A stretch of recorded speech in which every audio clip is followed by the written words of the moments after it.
Welcome to the RadioU podcast. Coming up, what are Lay's potato chips actually made out of? Also, yesterday we learned what not to do when you coach and play in the NBA. All that and more on the way next.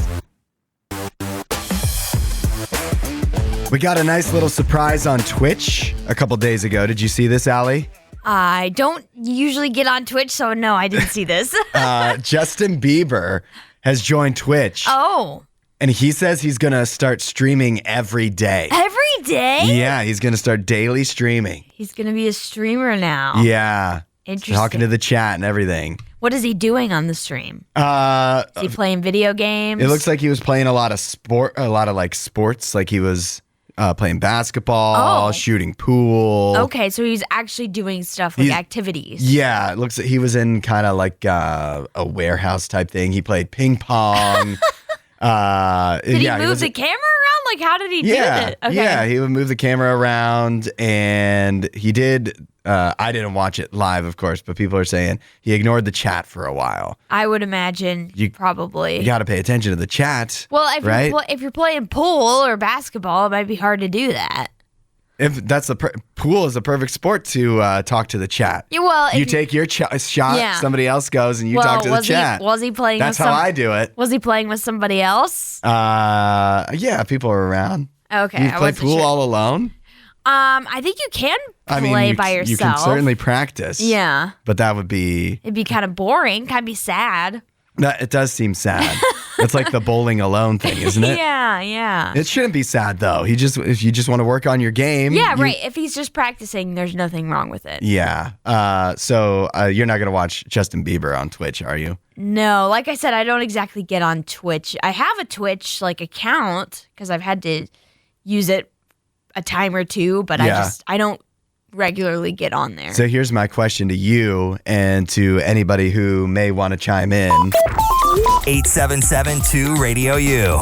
What's name a celebrity that could stream daily that would get you to watch on Twitch? Somebody you like that much that you'd be interested enough to see their live. Do I like anyone that much? And it's your chance to interact with them too. Like that's part of the chat, right? Yeah. If they don't ignore the chat. Yeah. Maybe he didn't ignore it the whole time. Right. Maybe it would be a musician, but I would hope that it would be related to their music. Okay. So obviously Justin Bieber, he sings, but clearly his stream was not related to his music. Yeah. Maybe in the future they will be. Mm-hmm. But I think that's what I would like to see if I watched a celebrity, because I don't really have any celebrities that I'm like, yeah, I really would love to watch them daily. I don't like the way you're talking about Justin Bieber right now. Why not? Because there's more to him than just music. Well, I just mean for me personally, I would want to watch a stream if what would pique my interest would be to see how the music is made. So Tyler from 21 Pilots, if we could see how he's mixing the music, that would be really cool. That would be cool. So that's what I was saying. Not that I would think that that's the only interesting thing they can do. That's what it sounded like you were saying. You asked me, which celebrity do you want to see streaming daily? And so I said that I don't really have any celebrities that I would probably want to watch daily. But if it was a musician, I would like to see kind of more behind the scenes of how they make their music. Yeah, that is a good idea. Yeah. And we kind of get at that sometimes when we do interviews. Sometimes, yeah. But this is what I'm trying to say is that there's more to these people than just the music. They have other things going on in their lives. Maybe they want to share it with people on Twitch, so they start to be seen as more than just a monkey that dances on command. That's not how I view them, but I just don't know if that would pique my interest enough to entertain me to watch it. Okay. All right. Well, Justin Bieber's there. He's waiting, but I guess you're only going to watch when he sings. I swear the algorithm was trying to drive me insane yesterday. Oh, yeah? 877-2-RADIO-U. Because Terry Rozier, NBA player, Chauncey Billups were both arrested, NBA head coach, both arrested by the FBI for a gambling investigation. Yeah. Right? Yeah. And all I saw was people going, and this segment brought to you by FanDuel. I know. It drove me insane. I know. People going, smart people that I follow on my timeline going, see what legalized sports gambling has done to us? Look how it's ruining everything. And I'm thinking, listen up, y'all. FanDuel and DraftKings and legalized sports gambling is why Terry Rozier got caught. It maybe creates more opportunity, right? Maybe because everybody in almost every state can gamble. He's got lots of people he can tell. It's like, hey, I'm sitting out tonight. Or I'm going to leave the game early. And so a bunch of people can find out and place bets. It makes it a little more accessible, but it also makes it really, really easy to catch. To track it. When there's a bajillion dollars that come in on his unders on his player prop unders that wouldn't normally come in. Yeah. And so it drove me crazy yesterday. And then Chauncey Billups is possibly maybe he wasn't named, but he is, I think, suspected to be the person. There was a coach that's talking about letting people know when he was going to sit out players or whatever. Mm-hmm. But his thing really revolves around the poker game, illegal poker games, not even anything about basketball, right? Or sports betting at all. So it was just mind-numbing looking at the people that just don't understand it all yesterday, claiming that sports betting, FanDuel, ESPN Bet, whatever, is the cause of this issue. Yeah, I didn't see that stuff, but I did keep seeing all of the ESPN's talking about it and happened to be promoting their betting here on the side. Right. So that is kind of a weird juxtaposition to be talking about betting in the sense of somebody getting arrested and then also promoting your betting site on the other part, on the lower third of your graphic. Yeah. So yeah, I get that.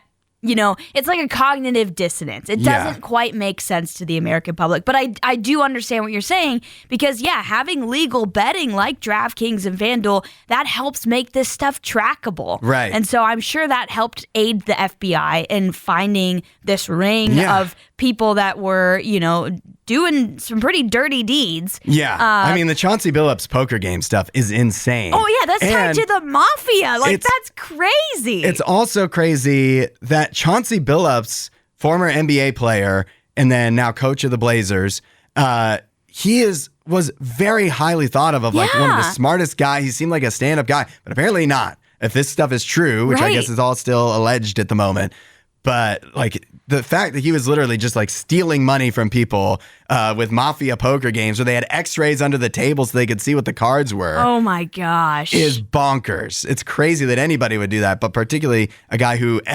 seemed to be so highly thought of. This is going to be made into a movie. Nate and I were talking about this yesterday. We were like, we can't wait to see the documentary on this and the movies on this because, it sounds like a movie. The mafia, rigged betting, rigged poker games. It doesn't sound real. Yeah. And so it's kind of crazy to me. It's like, this stuff actually happens. But it's true. It actually happens. The FBI has been investigating this ring for years, and finally they were able to crack it and have enough evidence to arrest people. The other thing too is that the Chauncey Billups allegations, it seemed, go back to basically before sports gambling was legal, widely legal. Yeah, but again, and much of it has nothing to do with that. Right. So it was just really crazy. People just see, a player caught, arrested for gambling must mean that FanDuel caused this. Yeah. Really drove me up.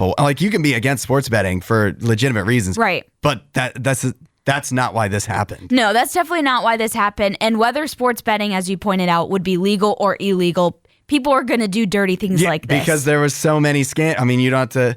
There's a million famous scandals. Pete Rose, the Black Sox, going back 100 years of people getting caught when sports gambling wasn't legal. So it's just ridiculous to me. And people are always going to try and cheat. And that's just what this is. It's a form of cheating somebody out of money. Or find a way to make extra money. As if Chauncey Billups, Terry Rozier, they shouldn't be making enough money already. Right. That's the other thing that's crazy too. Yeah. Do you know what Lay's potato chips are made of? 8772 RadioU. Potatoes? Not many people do. According to Lay's themselves.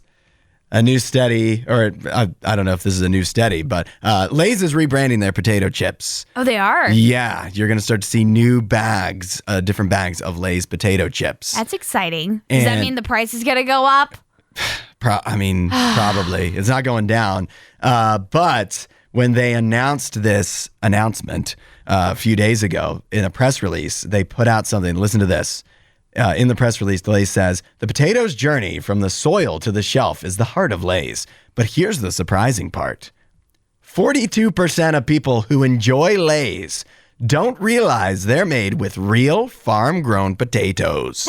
Where did they get this information from? I don't know. They must have surveyed people who enjoy They did like a Lay's poll? potatoes. Yeah. Do you know what Lay's potato chips are made of? I mean, what did people think they were made of? That's what I'm wondering too. And the implication here, listen to how they worded this. 42% of people who enjoy Lay's potato chips. So these are regular people, like regular Lay's eaters. Right. People who have bought Lay's that are not sure if they're made of real potatoes. That means the implication is there are many, many other people who don't buy Lay's potato chips because they're not sure what they are made of. Yeah, they're like, that's are they not made real. of potatoes? Right.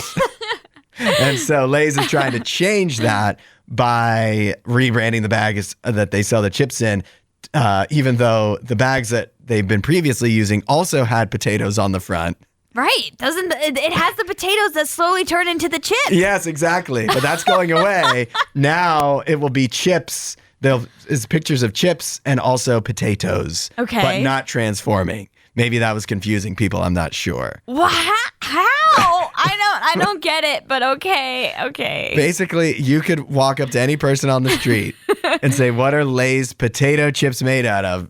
And you have a Almost 50-50 half chance. the people. We go, I don't know. Not potatoes. Wow. Oh, wow. Potato is in the name, guys. Yeah. Come on.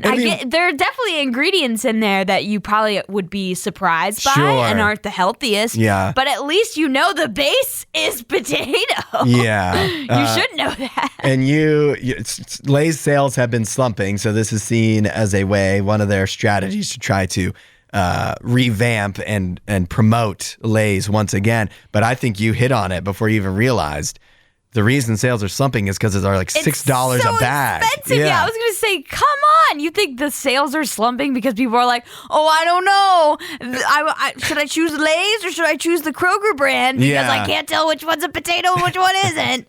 No. We all know it's about the money. People are getting hurt in their wallet when they're buying Lay's chips because they're so expensive. And when times are tight, when inflation is running rampant, you got to cut back. Yeah. And chips are easy to cut back on because they're unnecessary. They're unnecessary, and also it's easy to go to the generic brand. Sure. Because even though it doesn't taste, in my opinion, as good as like a Lay's chip, it's not that big of a difference where I'm going to be like sad about it, you know? And do you eat like straight up just plain potato chips anyways? You're probably dipping them in something. Yeah. Or you're getting flavors. Right. And the flavors are probably not as big a difference, but like some of the Lay's flavors I do not prefer versus the generic brand or stuff that's cheaper. So, well, good luck, Lay's.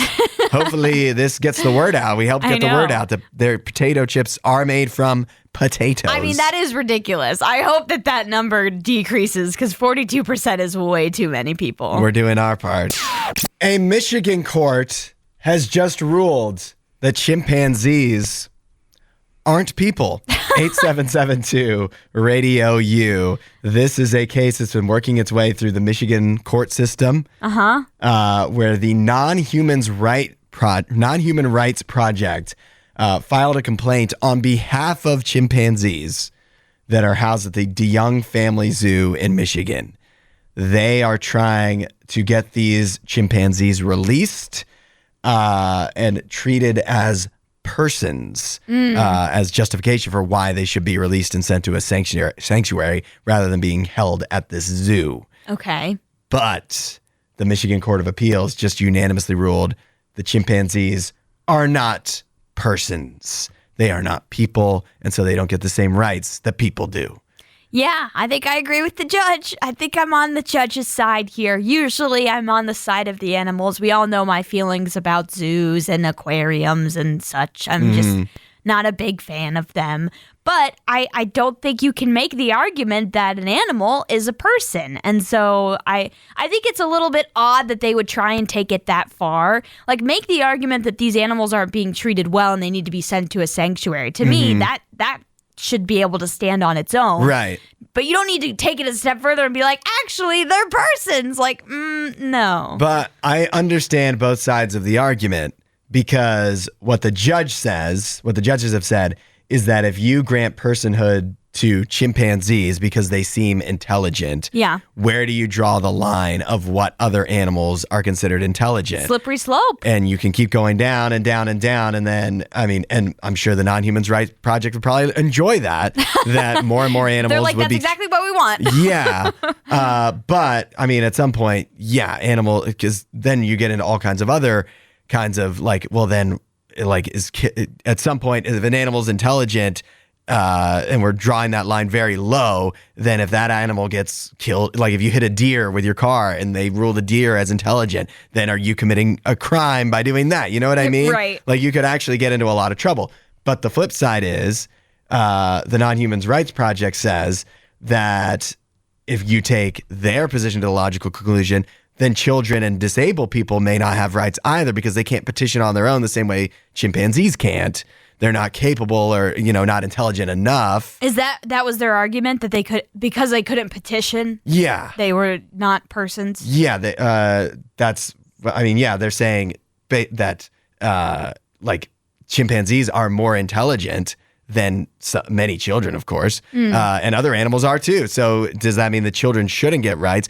I don't know. I feel like that's not a horrible argument. Children are human beings. I think that's obviously the big difference there. And so we're talking about animals, a completely different species, and human beings. Mm-hmm. I think there's obviously that's a pretty clear line to draw. Pretty big distinction, I would say. So then what, I think that makes it open and shut on, and you're right, they should just be able to say if these chimpanzees, should they just be free from this zoo just simply because they're not no being zoo should have good. a chimpanzee. Yeah. That's, I think, their essential thing is no zoo should have chimpanzees because chimpanzees are too intelligent to be cooped up in basically a prison. Yeah. But I think, if the chimpanzees, are we sure they're not happy there? Right. And if How can we know? If they're not happy, then make that argument, not make it that they're so intelligent that they can never be in any zoo. Right. Which to me, that's why I have an issue with a lot of these organizations, like sometimes PETA and I guess the Non-Human Rights Project and whatnot, is they take it a step too far for me, where I'm just like, I'm willing to go halfway with you, where I'd be like, yeah, maybe they shouldn't be there, but I'm not willing to go to be like, yeah, they're people and they should be treated as such. Yeah. No, I'm not willing to go there because I actually think their argument about if you take their thing to the logical conclusion, it would mean children and the disabled cannot have legal rights. I think their argument could be flipped, where it's suddenly because you start giving legal rights to animals and, chimpanzees, dolphins, whatever, then suddenly it feels like you might actually be taking away rights from children and disabled people and all of that stuff, where it's is it going to do more harm by allowing an animal to have rights? That would be given to to a human. Animals should have rights, but they shouldn't be the same as people. Yeah, because they're not. They're not people. They're not people. They're not persons. Yeah. They're animals. It's time. Football Friday for Allie and I to make our football picks. We'll do 5 games, 2 of the biggest in college, 2 of the biggest in the NFL, and 1 upset special. And whoever gets more wrong gets punished on Monday. Here we go. Let's get started with Ole Miss at Oklahoma. You want me to go first? I can go first. Sure. I feel like I don't ever change my picks, but you always go first. I feel like it's an advantage to go second. It could be. It could be. I have mine written down, so I'm not going to change them. I do too. But I do feel very uneasy about my picks. Okay, I'll go first. I'm picking Oklahoma. Okay, I'm picking Oklahoma as well. Okay. Darn, I really thought it would be different. Really? It'd be more fun if we were different. Here's the thing. I want to trust Ole Miss. This was a hard one for me to pick, but Oklahoma's defense, in my opinion, is better than Georgia's defense. Yeah, I think Georgia didn't have hardly any defense until the fourth quarter, and so I don't think that you can really trust Trinidad Chambliss to handle the defense that he's going to get, especially on the road. Yeah, I'm with you, and like everybody's saying, Ole Miss's offense is high-powered. I've heard that so many times this week. They scored 24 against LSU. They won that game. Yeah. But that's not exactly high-powered. No. I think Oklahoma can score enough to get it done at home. All right, let's move on then. Missouri at Vanderbilt. I'm really struggling with this one. I don't have someone written down for this because I don't even know who I'm going with. I think I'm going to go with Missouri. I'm doing it. I'm doing the upset. All right. I'm really torn too. I think I like Vanderbilt more. I think they're a better team.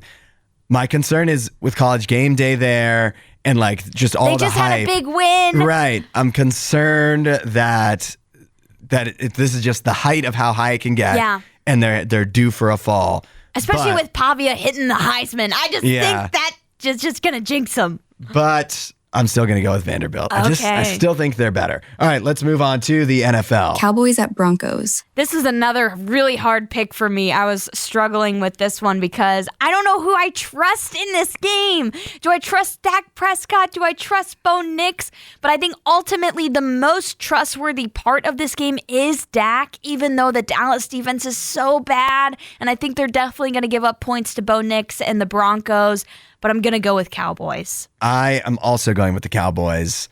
I just don't think, the Broncos, I don't think they're that good. Yeah. I don't think they're that good. They had a miracle win, though, last Bo week. Nix. They did, and I feel like that takes a lot out of you. True. The Cowboys, they took a half off last week because they were so far ahead of the Commanders. All right, let's move on. Packers at Steelers. I'm going Packers with this one. This is probably one of my more easy-ish picks. Mm-hmm. I do think the Steelers are good this year, but I think the Packs are going to get it done. I am taking the Steelers. Okay. I know Aaron Rodgers said absence makes the heart grow fonder, and he loves Green Bay, but I still think it's a revenge game for him. I think he's saying the right things, but I think he would kind of like to stick it to him a little bit. This is at Green Bay, right? It's at Pittsburgh. Oh, it's at Pittsburgh. Pittsburgh's at home, so the home field advantage. Green Bay's favored by 3 on the road. They are. That means they're the line is saying that on a neutral site, they'd be like 5 or 6 points favored. Mm-hmm. That's too high. You think Green so? Bay barely beat the Cardinals last week. I love the Packers. I think they'll be in the Super Bowl, but the Steelers get it done. I think the Packers will be motivated to beat Aaron Rodgers. Yeah, maybe. And let's get to our upset special. I am going with Mississippi State to upset the Texas Longhorns. You hate Texas so much. I just don't trust them. I mean, they had to get to, double overtime to beat Kentucky last week. So they're just not very good. Neither. I don't know why they're favored. Because Mississippi State's not going to be able to score. Well, Texas needs to score 3 points to win. Their defense is really good. Texas's offense is not scoring a lot of points right now. 3 is all it will take. This is crazy that I'm doing this.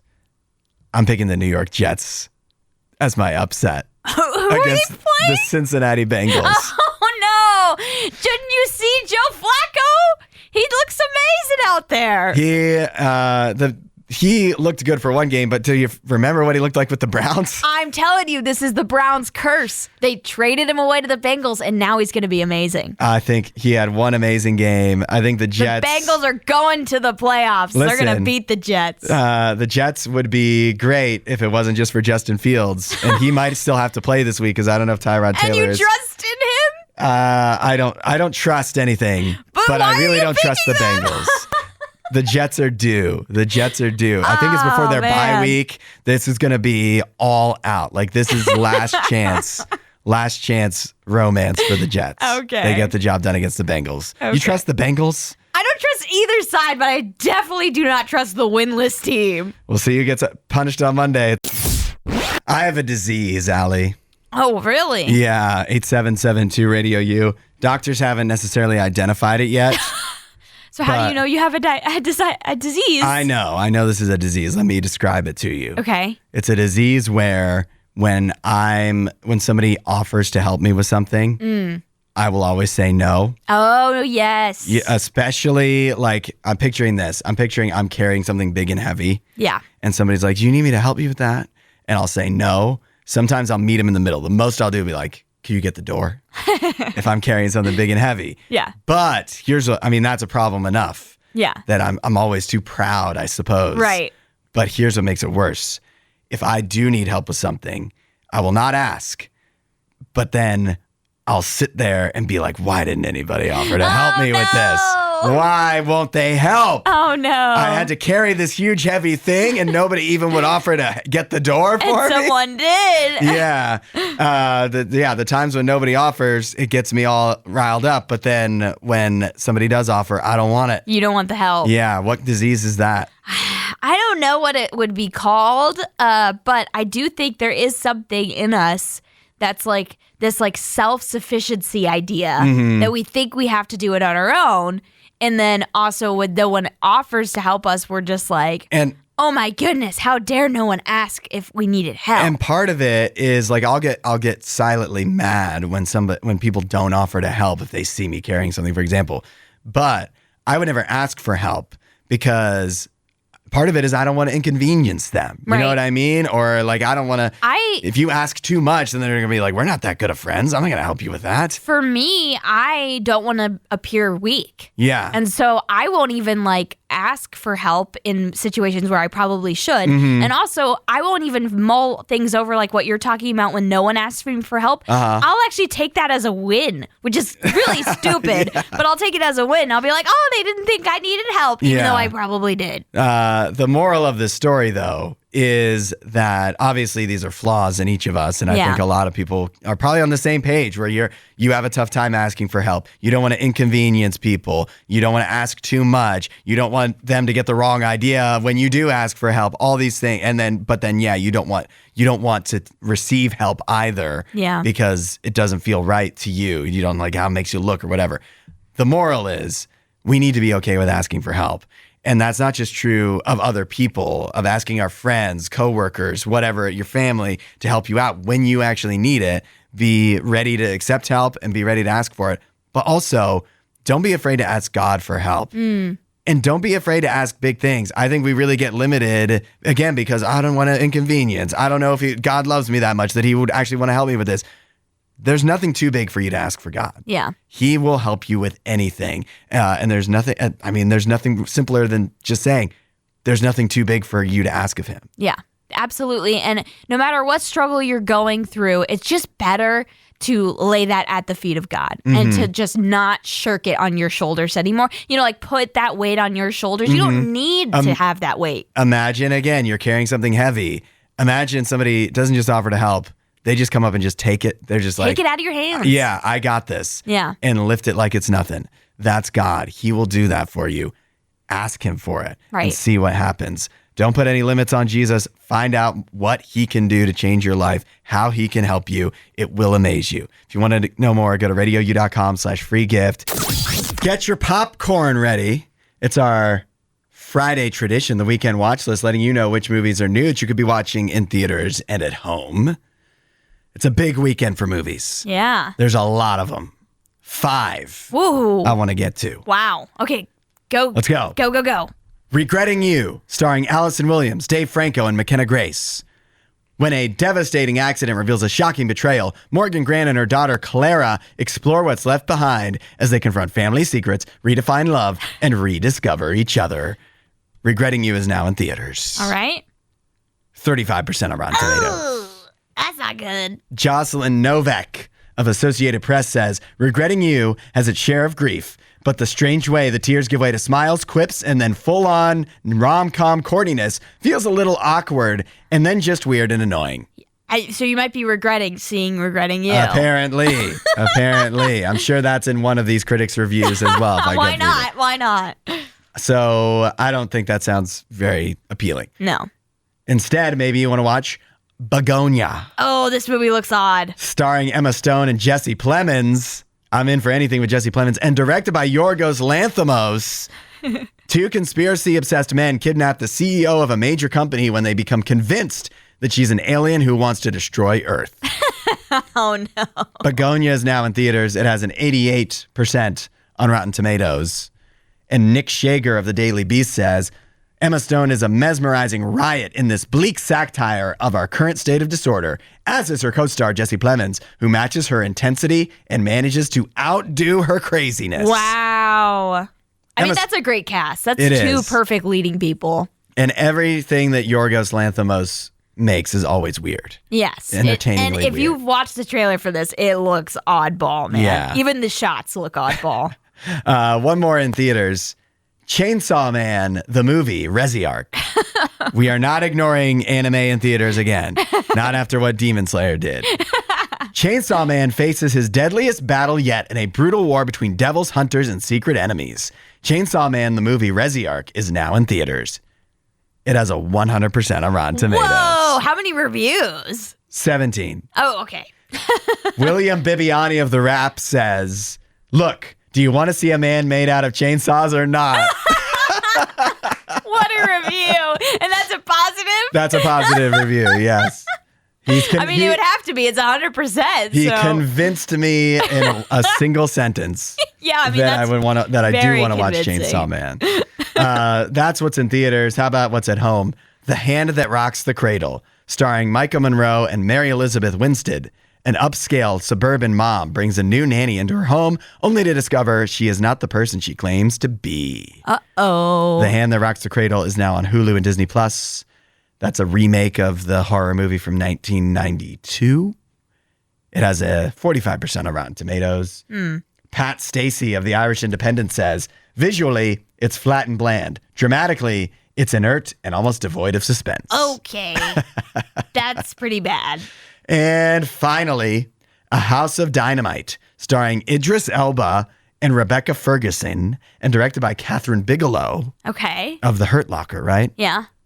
Radars at Fort Greely, Alaska detect a nuclear missile. The president and his entourage must use the limited time they have to try to shoot down the missile before it reaches Chicago. A House of Dynamite is now on Netflix. Oh. 81% on Rotten Tomatoes. Johnny Oleksinski of the New York Post says, it's an overcooked casserole of lofty ifs.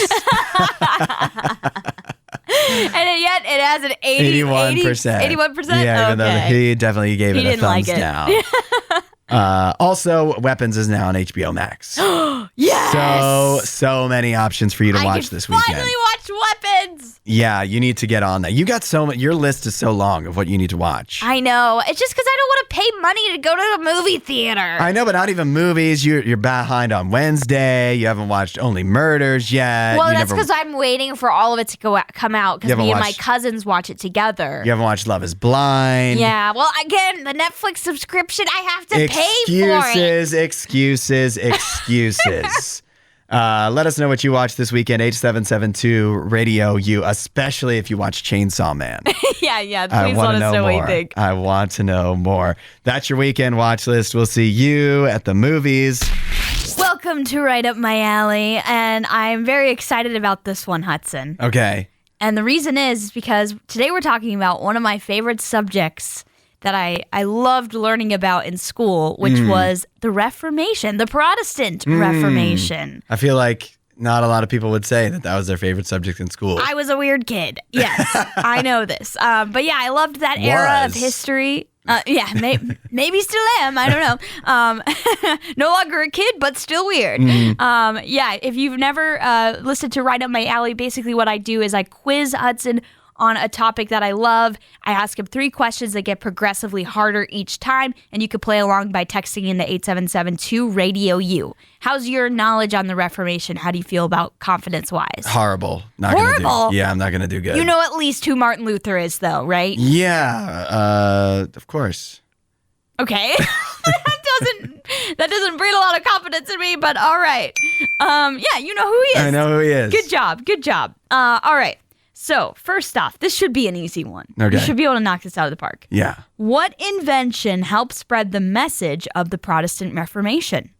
Probably the printing press. That is correct. The printing press. That came around right around the same time, and it helped spread the pamphlets and all of the different information that was going on in Germany and beyond. There we go. It's not a shutout. Yeah. And next question. In what year did Martin Luther nail the 95 Theses on the Wittenberg church door, which took place on October 31st, which is why we're doing this right around now, because Halloween's coming up. Well, this one is obvious. I'm glad that you just gave me the answer right there. It was in 1795. Oh, no. It's called the 95 Thesis. No. Because it came out in 1795, right? No. It happened in 1517. So in the year 2017, we celebrated 500 years, the 500th anniversary of when Martin Luther nailed that on the door. All right, 1-1 right now. Okay, final question. At the Diet of Worms. What? The Diet of Worms.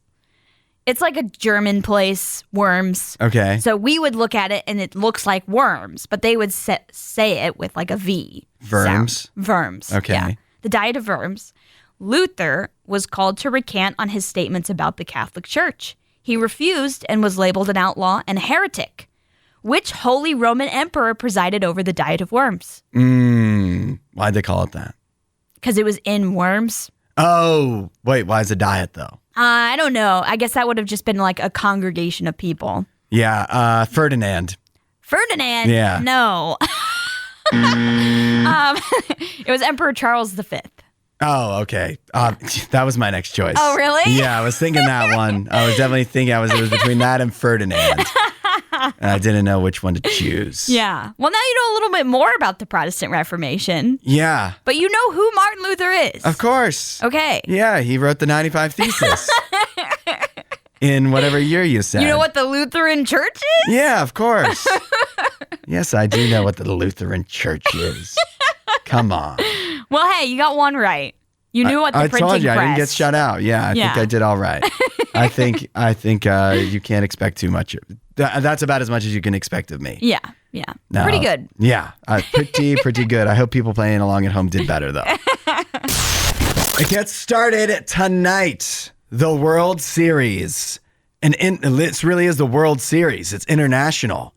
Canada that's versus right. U.S. 2 countries. Yeah. The matchup tonight, the Blue Jays at home, Toronto Blue Jays throwing Trey Savage out on the mound. Wow. Versus the Dodgers with Blake Snell. What a year for Trey Savage. Yeah. Insane. A year ago, I think he was in the College World Series, or not exactly a year ago, but like last year, he was pitching in the College World Series, I believe, and now here he is. Game 1 of the World Series. This is huge for him. I'm sure his family is so excited. They're from Canada, right? I don't know about that. Maybe they're not, but they were all at his day. Like they were all at the game that. Oh yeah, he's from at. Pennsylvania. Okay, I remember they were at the game that he pitched at in the ALCS that he pitched in. Yep. And his whole family was there, and they were so excited for him. So. Wow, you're up in the ante for yourself in one season. Yeah. By now, you have to go pitch in the World Series Game 1 against the Dodgers, the defending World Series champions. This is huge. I want everything in the world for the Blue Jays to win this series. Oh, yeah. So we're on the same page. I want them to win, but I remember when we talked about this when the Blue Jays beat the Mariners. I said this, and I do kind of still think it's true, even though I want the Blue Jays to win. There's something about the Dodgers that still feels inevitable to me. But why are you so... I know they just ran through the Brewers. They ran through them. But now they've been sitting for a long time. They have. They get rusty doing that. They could, but their pitchers have rested. And that's helpful for pitchers most of the time. The Blue Jays have had enough days off, too, that they can rest, though. Yeah, but not as much. I mean, they've basically had a whole cycle where they've just been sitting. You know what I mean? Monday through Friday. So if anything, I think the rest is a disadvantage for the Dodgers because there's so many days. You don't normally go that many days without playing. Yeah. And why else do I like the Blue Jays? I think that the Blue Jays are not going to strike out like the Brewers did. Mm-hmm. I think the Dodgers have Blake Snell and Yoshinobu Yamamoto that are pitching their first 2 games. They collectively pitched 17 innings and hardly allowed any runs at all against the Brewers. But I don't think the Blue Jays are built that same way. I think they're going to get to these guys and get to the Dodgers bullpen.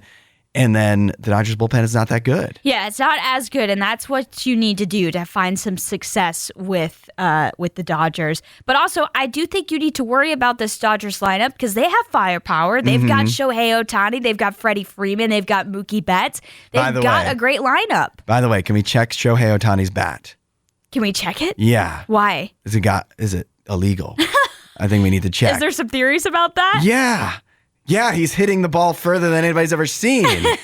I think we just check it by default. Is he hitting it like Barry Bonds? He already has a gambling scandal, and he's being sued for other things. Who's to say that he couldn't have a corked bat? But he's not doing like Barry Bonds. He's not hitting it like, he hit it out of the whole stadium. But he's not hitting it like 575. Like it's not insane. Check. Why are you defending it so much? Why can't we just check the bat? If there's nothing to hide, can we just check the bat? We've seen eras of where things happened that probably shouldn't have happened in baseball with like juiced balls and all of that. And we've seen people hit the ball an insane amount where you would probably look at it like, what's wrong with that? Maybe some cheating happening here. This is what I'm saying. Just check it. What does it hurt to check it? I don't think I'm seeing that with Shohei is what I'm trying to get to. I've seen that before. We have seen what that looks like. And I don't think I have seen that with Shohei. You don't want the Dodgers to win. Why can't we just check the bat? I don't have any problem checking the bat. I'm just saying I think it's useless. I don't think there's actually anything going on that's wrong. Let's find out. I think he's truly one of the most talented players in baseball. Let's just find out. Okay. Is that your way that the Blue Jays win? Shohei's cheating?